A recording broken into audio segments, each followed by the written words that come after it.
अब इस एग्ज़ाम्स के टाइम पे बहुत सारे स्टूडेंट्स ये गलती कर रहे होंगे कि वो अपनी स्टडी गलत तरीके से कर रहे होंगे, जिसकी वजह से बाद में उनके रिज़ल्ट्स अफ़ेक्ट होंगे और फिर वो दुखी हो जाएँगे।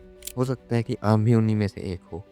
इसीलिए मैं इस वीडियो को लेकर आया हूँ, जिसमें मैं कुछ ऐसी टिप्स दूँगा जिसकी वजह से आपका रिज़ल्ट काफ़ी इम्प्रूव हो जाएगा और आप अच्छे से स्टडी कर पाओगे। कई स्टूडेंट्स का जैसे-जैसे एग्ज़ाम का टाइम पास आता है, उनका कॉन्फिडेंस गिरने लगता है। उनका कॉन्फिडेंस इसलिए गिरता है क्योंकि वो ये सोचते रहते हैं कि आगे भी टाइम नहीं बचा और हमने पहले भी कुछ नहीं किया, हमने पहले भी टाइम वेस्ट कर दिया।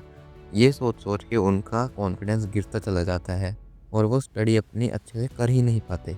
तो इस चीज़ का यही सॉल्यूशन है कि सारी फ्यूचर और पास्ट की टेंशन छोड़ दो और सिर्फ प्रेज़ेंट में अपने काम पर फ़ोकस करो। जो टाइम बीत गया, आप उसका कुछ नहीं कर सकते, चाहे आपने उसमें कुछ किया या नहीं किया। और जो फ्यूचर में टाइम आएगा, जो आपका रिज़ल्ट आएगा, उसके ऊपर भी आपका कोई कंट्रोल नहीं है। आपका कंट्रोल सिर्फ़ प्रेज़ेंट पे है। अगली चीज़ ये है कि काफ़ी सारे स्टूडेंट्स एंड टाइम में आके ये सोचते हैं कि अच्छे से पढ़ने का मतलब है पूरी बुक को लाइन बाय लाइन पढ़ना, जो कि बिल्कुल गलत सोच है। अगर आप एंड टाइम में आकर बिल्कुल लाइन बाय लाइन पढ़ोगे और सोचोगे कि यही सही तरीका है, तो नहीं होने वाला।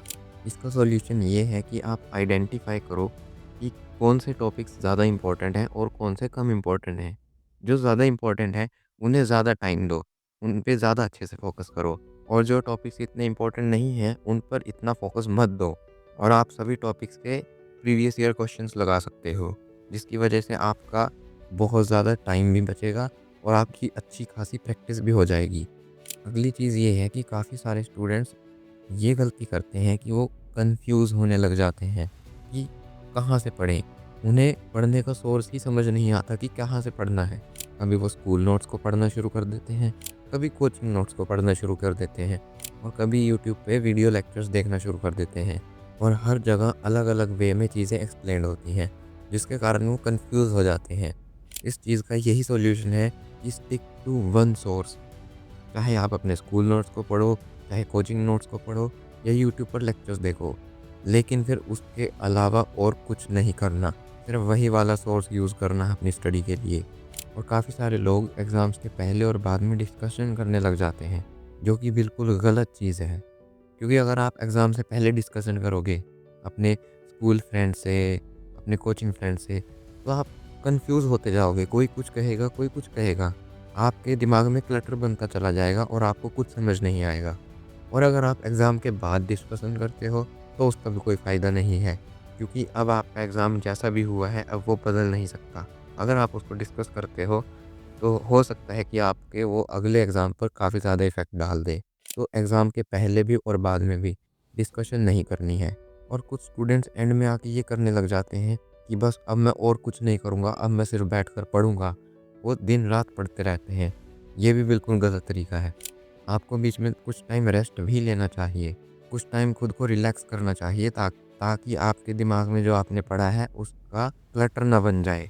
अगर आप लगातार पढ़ते रहोगे बिना ब्रेक के, तो आप जो कुछ पढ़ोगे वो सब भूल जाओगे। तो बीच में ब्रेक लेना, रिलैक्स करना भी ज़रूरी है।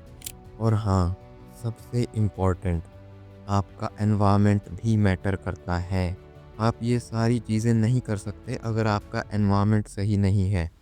अगर आपका एनवायरनमेंट सही नहीं है, आप हमेशा डिस्ट्रैक्टेड ही रहोगे। तो कोशिश करना कि आपका एनवायरनमेंट ऐसा हो कि आप अच्छे से अपनी स्टडीज़ पर फ़ोकस कर सको। आपके पीछे लोग बोल रहे हैं, बातें कर रहे हैं, गाने चल रहे हैं, तो डेफ़िनेटली आप फ़ोकस नहीं कर पाओगे। तो कोशिश करना कि आप किसी साइलेंट प्लेस पर जाकर स्टडी करो और अब एंड टाइम में आकर फ़ालतू की बातों में ना उलझो। मैं विश करता हूँ कि आप काफ़ी मेहनत करेंगे और एक अच्छा रिज़ल्ट लेकर आएँगे।